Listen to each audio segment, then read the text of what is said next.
Hello. Yan. So, hello sa inyo lahat. Ngayon ay gagawa tayo ng timing valve sa SolidWorks. Yan. So, gawa tayong bagong part.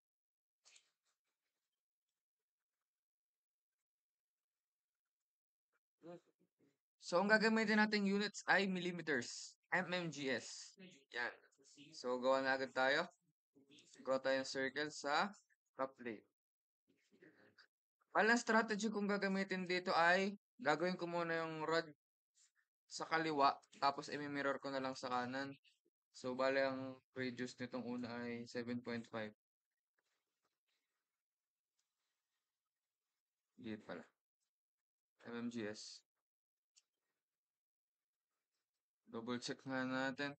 15 diameter. Okay na. Next step, ating extrude. Mayroon siyang height na 2.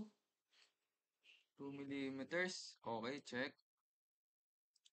Tapos chamfer natin. 2.24 daw siya. So, gawa tayo. Itong distance.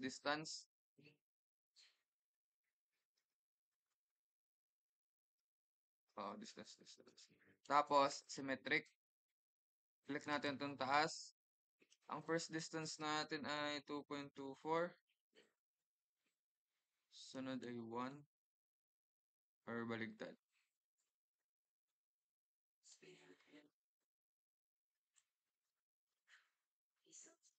Yan. Tapos check natin. Ganito may itsura. Ang next step, gagawa tayo ng rod pataas. So, bali sketch. Yan. Gawa tayo ng circle. Kanyang diameter ay 5. So, radius ay 2.5. 2.5.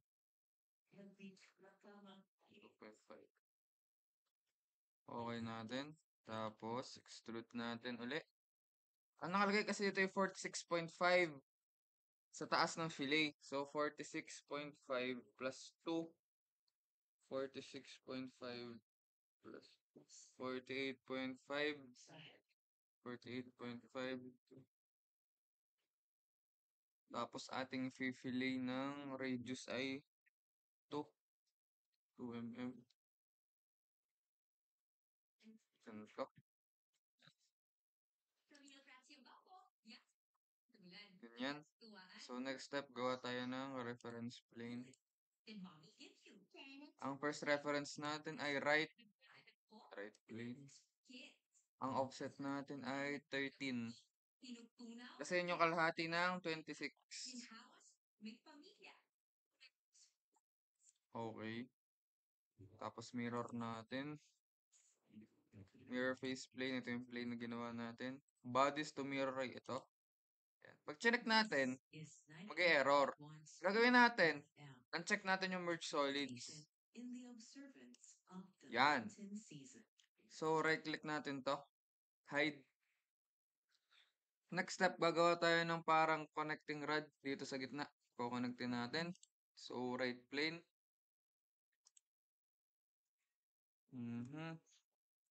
Gawa tayo ng isa pang reference.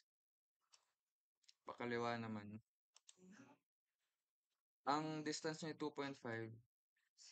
Kasi tapat dun siya sa may dulo ng tubo. Check. Plane 2. Sketch natin. Yan. So, nakalagay kasi dito ay dapat nasa gitna yung tubo. Dapat may nakaganto. So, gagawa tayo ng circle. 5 din ang diameter. Check natin. Features. Extrude boss base. So, bali ang distance nito sa gitna ay 21. 21 plus 5. 5, 10, 31. Tama ba? Yan. 31. Point to point. Next step ay fillet natin to. Dapat rounded yung edge.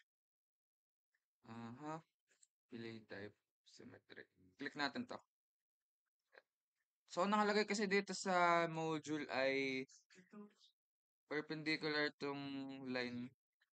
Hindi man totally perpendicular, parang katapat lang nag-intersect doon. So, ang problema dyan, kapag ginawa kong 2.5, mag-error. Bali, ang ginawa ko ay 2.49 lang. Yan. So, same lang din. Pati sa kabila. Delay.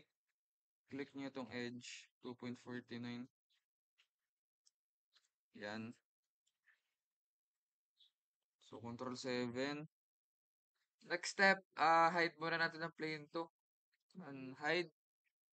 Tapos, next step ay gagawa tayo ng rod pataas. So, top plane. Reference tayo. Plane. Top plane. Itaas natin ng, so, bali 46.5 plus 4. 50.5. 50.5. Ito, doon tayo sa gitna mag start para hindi na natin ipipili yung rod sa taas. Check natin. Right click, plane 3, sketch. Hanapin natin ang center point. Midpoint. Sir, wait lang. Center line dapat yan. Para hindi pa rin. Circle, midpoint. 5 ulit. Diameter. Okay. Check natin. Features, extrude, boss base. So, bali ang height dito, 19.5. Pero, nasa kalahati tayo nito. So, bali plus 2.5. 19.5 plus 2.5. 22. Offset natin siya. Extrude natin siya ng 22. Okay natin. So, next step, right click natin ng plane 3. Hide. Sa taas, right click, sketch. Tapos, circle tayo. Gawa tayo ng circle. Radius ay 1.5. Extrude natin pataas. Height ay 5. Then, right click natin to, sketch. Sa pauling circle. Radius niya ay 2.5. Papantay siya ng isa. 2.5. Extrude natin. Height niya ay 3. Tapos, cha-chamfer natin itong taas. Chamfer. Ginawa ko dito. Gumamit na lang ako ng ganito. Naka-degree, 45 degree. Kasi mukha siyang 45 degrees doon. Tapos, ang distance ay 1. Check nga natin. So, bala tapos itong taas, ang diameter niya ay 3. Check natin. Sketch. Ayan, radius niya 1.5. So, ang diameter ay 3. So, tama naman ang gawa natin. Control 7. Ngayon, pwedeng i-close nyo na to, pero ating ito double check. Front plane, front plane. Sketch tayo sa front plane.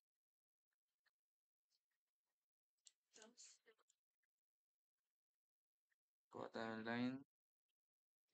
19.5, tama. Ano pa?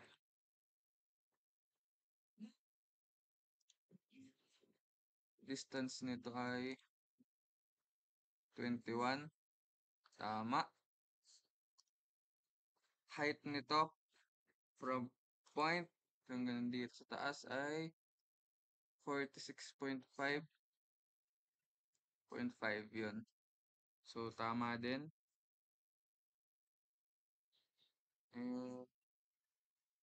Itong baba. Dito from 2. Yeah. So, overall, tama naman ang gawa natin. Ayan. So, tapos na ating timing valve.